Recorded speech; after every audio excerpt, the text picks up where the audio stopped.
Ayan, so mukhang chicharon po talaga siya. Hello ka umami! Ito na yung ating crispy malunggay o chicharong malunggay recipe.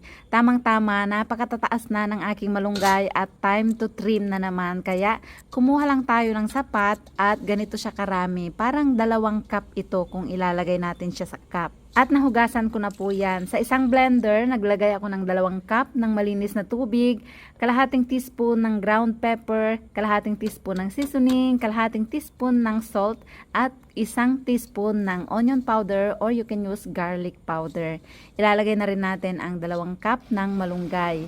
I-blender natin ito hanggang sa madurog yung mga dahon o hanggang ganito na yung kanyang itsura. Sa isang malaking mixing bowl, meron na akong nag-aabang ng 2 cup ng rice flour at ibubuhos na natin dito yung ating malunggay mixture.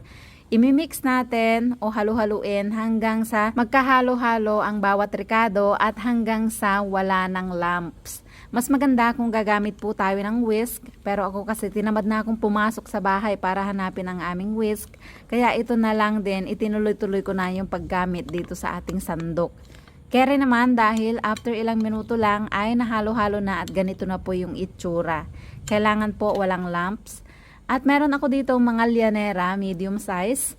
Kung wala po kayong mahanap na llanera ngayon o available na llanera, you can use anything na flat na pwede nyo pong ilagay sa steamer. Igigrease po natin ito o papahiran ng mantika para hindi dumikit yung ating malunggay mixture kapag tatanggalin na natin from the llanera. Maglalagay lang tayo ng kaunting portion, 1 sandok, yung sandok po na ginamit natin sa paghahalo. 1 llanera, 1 sandok lang para ma-achieve natin yung manipis na malunggay jelly. Malunggay jelly po siya pagkatapos may steam. Kung nanonood pa rin po kayo hanggang ngayon, paki-comment naman kung taga saan po kayo para naman malaman ko kung saan nakakaabot ang ating mga video. Maraming salamat po. Pagkatapos nating ilagay sa ating steamer ay isasalang ko na sa kumukulong tubig. Kailangan kumukulo na po yung ating tubig bago natin ilagay ang ating mga llanera o ang ating mga malunggay at i-steam lang po natin ito ng 5 to 7 minutes sa medium fire. Pinalamig ko lang at ganyan na po yung itsura niya. Para na nga po siyang jelly.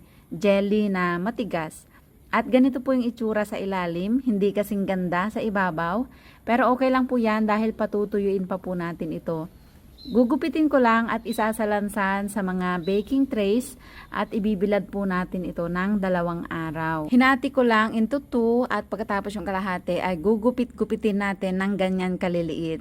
So sa size naman ay bahala na kayo kung anong size, anong style ang gusto nyo. Pwedeng mahahaba na maninipis, pwedeng pakudrado at pwede rin yung ganito katulad ng ginagawa ko.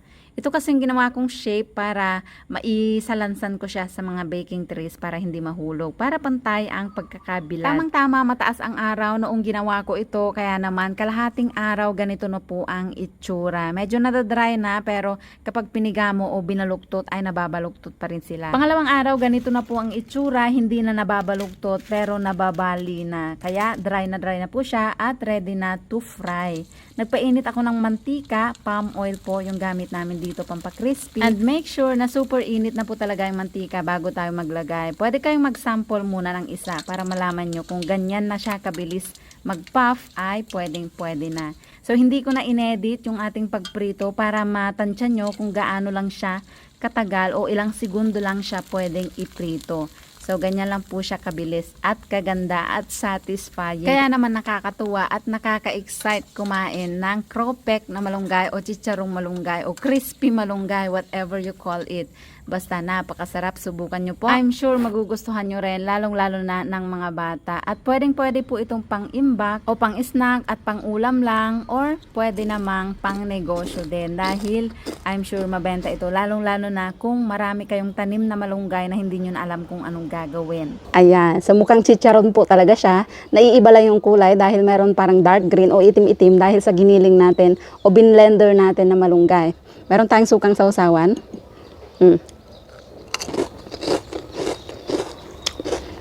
Ang lutong kaumami at napakasarap.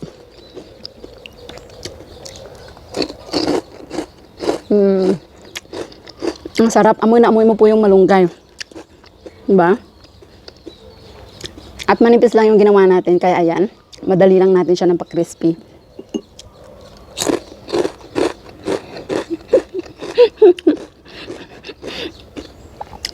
Proud na proud ako kasi first time ko po itong gawin at nagawa ko siya ng napakasarap at napaka-crispy nga.